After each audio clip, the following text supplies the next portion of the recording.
Пријатели, добар ден и добродојдовте во денешниве епизоди, односно денешнава епизода. Стадиновска, дали за слабење треба да јаде само јаглен-хидрати или протеини, односно дали треба да ги дели?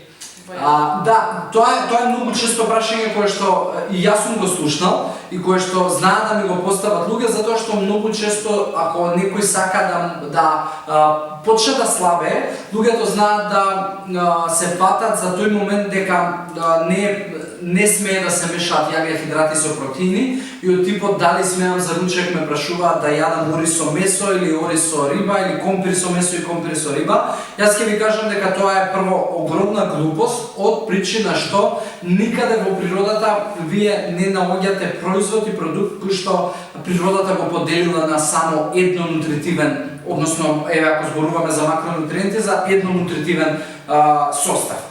Што значи тоа? Ако го земете вие оризот, вие во оризот имате јаглен-хидрат и протеин, ако гледаме од макронутритивна вредност. Во компирот имате и јаглен-хидрат и протеин, во бананата исто имате протеин, во тестенините исто имате протеин. Работата е што само одека кај ориз, компир, тестенини, јаглен-хидратите се во поголем процент, но тоа не значи дека ги нема. И еве ако држи вода да се делат јаглен-хидрати и протеини, тогаш како воопшто ќе ги поделиме јаглен-хидратите и протеините во овие производи кои што многу често секој од нас ги користи во исхраната. Значи тоа нема никаква врска.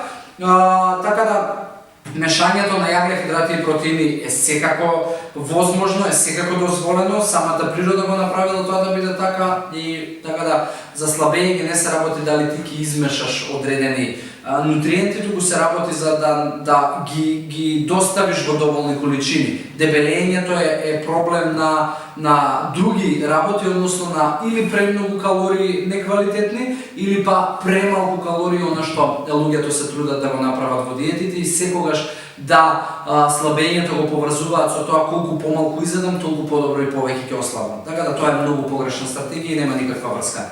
Костадиновска.